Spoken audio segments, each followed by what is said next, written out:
deep in the Pacific Northwest forest, where ancient evergreens stretched toward clouded skies. A Polish widow named Helena Kowalski was searching for something the American settlers couldn't understand. Not land to conquer, but shelter already made. The locals whispered about her. The tree woman, they called her, that crazy foreigner, living like a savage. They couldn't fathom why someone would refuse a proper homestead cabin when timber surrounded them on all sides. Helena had arrived in Oregon Territory during the autumn of 1887, her journey from a village near Krakow spanning 3 continents and costing her everything she'd had. Her husband Pyotr had succumbed to typhoid fever in Chicago, leaving her with nothing but memories and an iron will to continue westward. Returning to Poland meant returning to nothing. The poverty and prejudice that had driven him away still waited across the ocean. The old-growth forest of her childhood in the Carpathian foothills had taught Helena secrets that these American pioneers seemed determined to ignore. In the old country, her grandfather had shown her how peasants survived brutal winters by working with nature rather than battling against it. Hollow oaks, sheltered caves, dense groves that blocked wind. The forest provided homes for those wise enough to recognize them. Americans chopped down trees to make houses. Her grandfather used to say, carving wooden toys by firelight.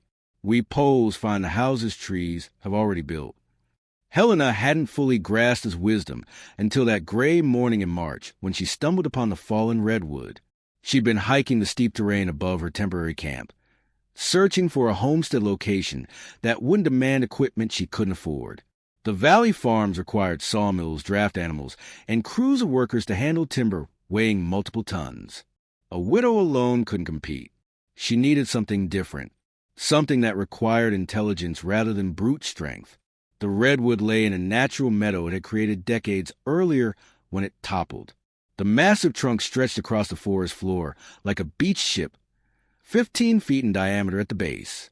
The root ball, still partially attached, rose 20 feet into the air, a wall of earth and twisted wood. The crown had long since decomposed, leaving the far end open like an invitation. Helena approached cautiously, her heart quickening with possibility. Using a pine branch as a torch, she crawled inside and discovered what would become her home. The heartwood had rotted away over countless seasons, consumed by fungi and beetles that left the dense outer wood intact. The hollow interior ran nearly 70 feet from root to crown, with the widest section offering a space 14 feet across and 9 feet high. The walls were smooth and surprisingly dry, curved like a cathedral ceiling, still fragrant with a sharp scent that repelled insects. Small openings in the upper surface admitted shafts of sunlight. The structure was sound, probably stronger than anything she could build herself from green lumber. Helena sat inside that wooden cathedral for an hour, planning and measuring and imagining. This wasn't just shelter. This was salvation. What would Helena discover about her hollow tree home that the valley settlers, with all their conventional wisdom and expensive tools, had completely failed to understand? The answer would determine who survived the coming winter and who didn't. Helena filed her homestead claim that April on 45 acres of steep, forested land that included her fallen redwood. The land office clerk smirked when he reviewed her application. "Ma'am, there's nothing up there but rocks and timber. You'll never prove up on this claim." "There's everything I need," Helena replied quietly. She spent that summer transforming the hollow log with the same dedication other homesteaders devoted to building from scratch. The work was adaptation rather than construction, but equally demanding. 7 openings in the log's upper surface needed attention first. Helena patched 6 with sections of cedar bark, fitting the curved pieces carefully and sealing them with mixture spruce resin and ash that hardened into a waterproof coating. The 7th opening, where a branch had rotted away, she modified into a smoke vent, large enough to draw fumes but small enough to block rain. The open crown end required a wall. Helena built it from split redwood planks, fitting them into grooves she carved along the interior and sealing joints with moss and pitch. She crafted a door from the same wood, suspended on leather hinges with a hand-carved latch. A small window covered with greased linen admitted light, while excluding weather. The root end needed less work. The massive root ball created a natural barrier that required only minor modifications. Helena filled gaps with river stones and packed clay, creating a semi-natural wall. This section became her cold storage, the earth-backed area maintaining cool temperatures even during August heat. The floor demanded the most effort. The log's curved interior couldn't support furniture or comfortable walking. Helena spent 3 weeks cutting and fitting planks to create a level surface, elevating it on wooden supports at the log's widest point. The space beneath became storage for firewood and supplies, accessible through removable plank sections. She positioned her fire pit directly under the smoke hole, surrounded by creek stones. The enclosed space couldn't handle roaring fires that settlers built, but the log's insulation meant small fires provided ample heat. The redwood walls would absorb warmth during daylight and release it slowly through the night. Thermal mass achieved wood instead of stone. Learning the fire's rhythm took practice. 2 large blazes filled the space with choking smoke. 2 small allowed coal to seep in. But a properly sized fire, a careful arrangement of dry sticks burning slow and steady, kept the interior comfortable while consuming remarkably little fuel. The curved walls reflected heat inward rather than letting it escape upward like conventional cabins with their peaked ceilings. By late September, the hollow log was complete. From outside, it appeared to be merely a fallen tree with a rough wall at one end. Easy to overlook unless you knew what to search for. From inside, it rivaled any cabin in the territory for comfort. Helena had built a rope-strung bed frame against one wall, topped with a mattress of dried grass and balsam boughs, covered with quilts. Carved shelves held cooking implements, tools, and preserved food. Hooks supported clothing, hunting equipment, and smoked venison. A low wooden table fit the curved space perfectly. Her neighbors discovered her living situation in early October, when a survey crew followed a game trail into her clearing.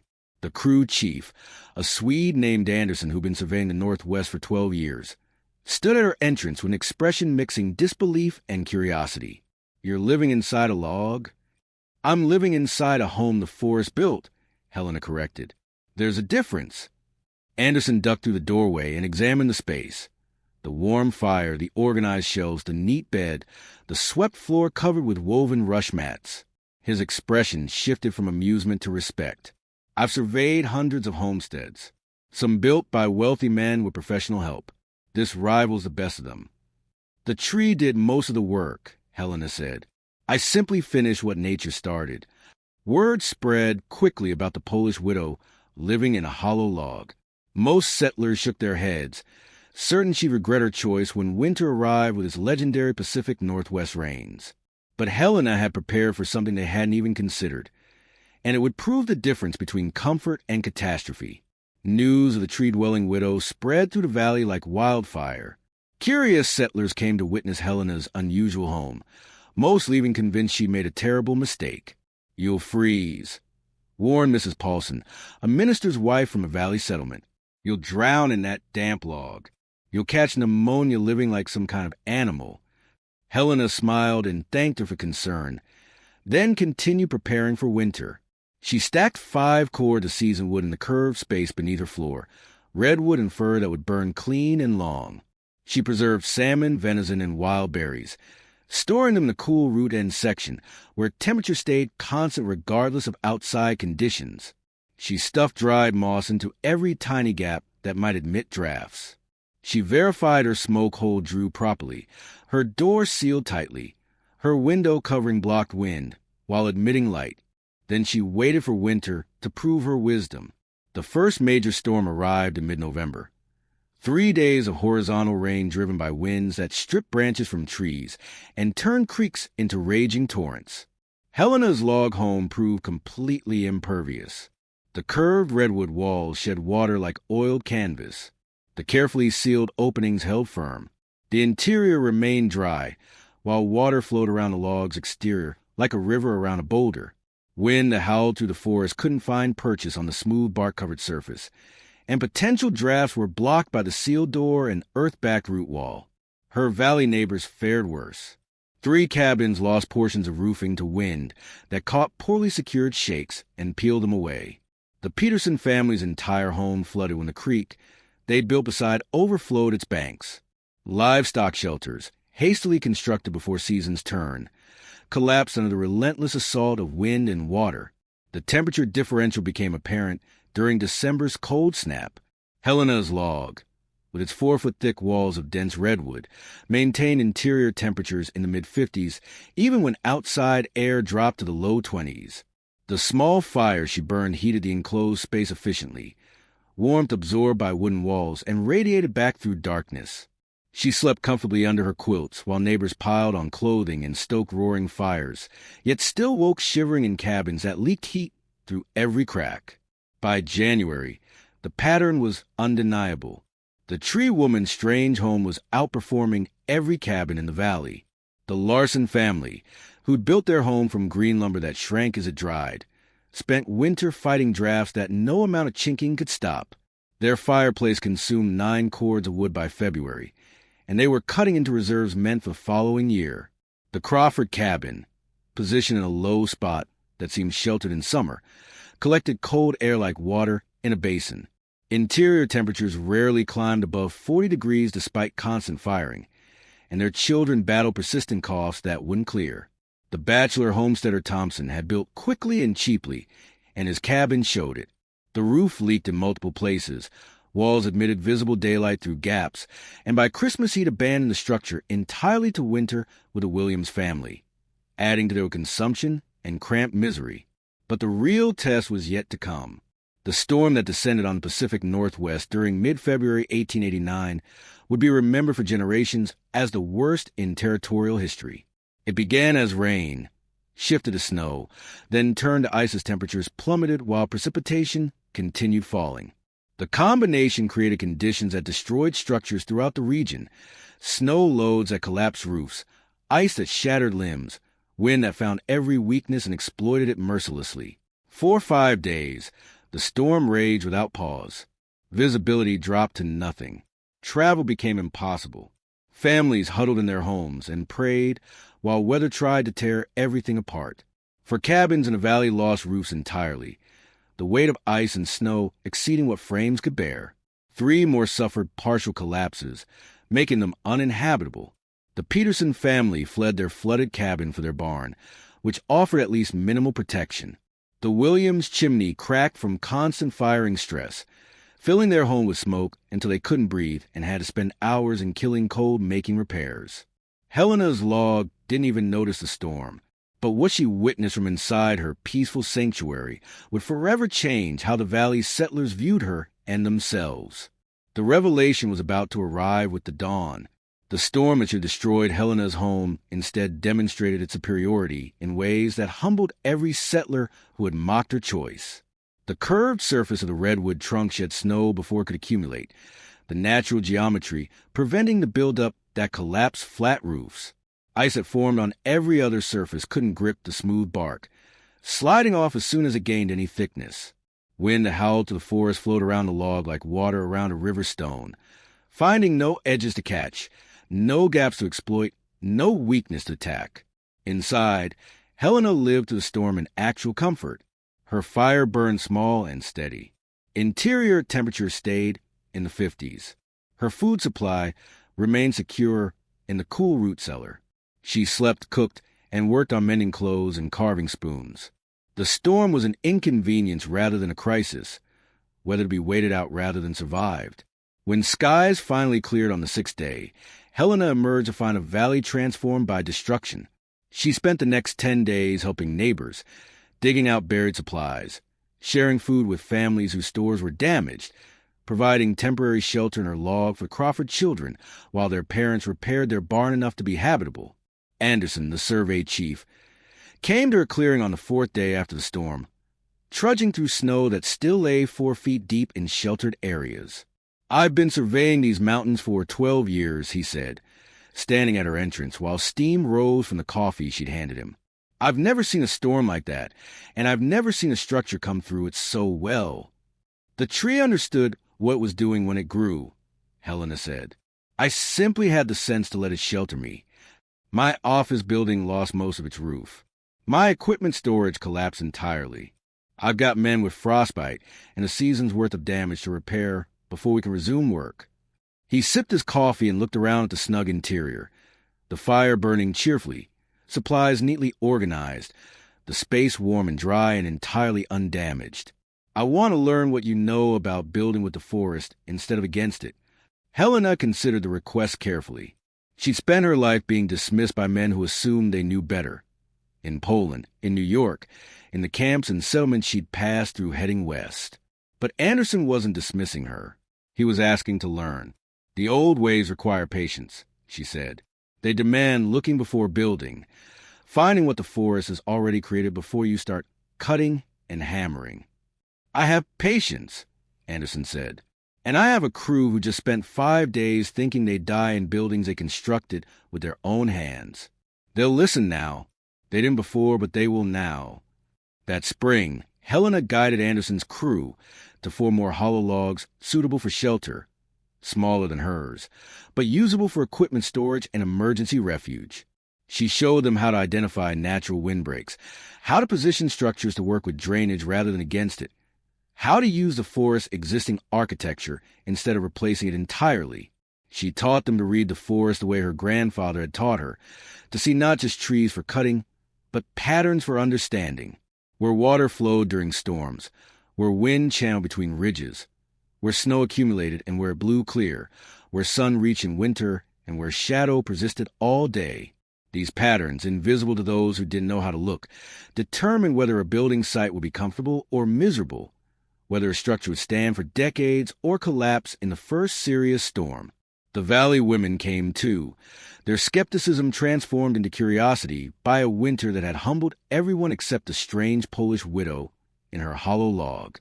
Helena showed them how to find dry shelter during sudden storms, how to identify plants remaining edible through winter, how to read animal signs predicting weather changes.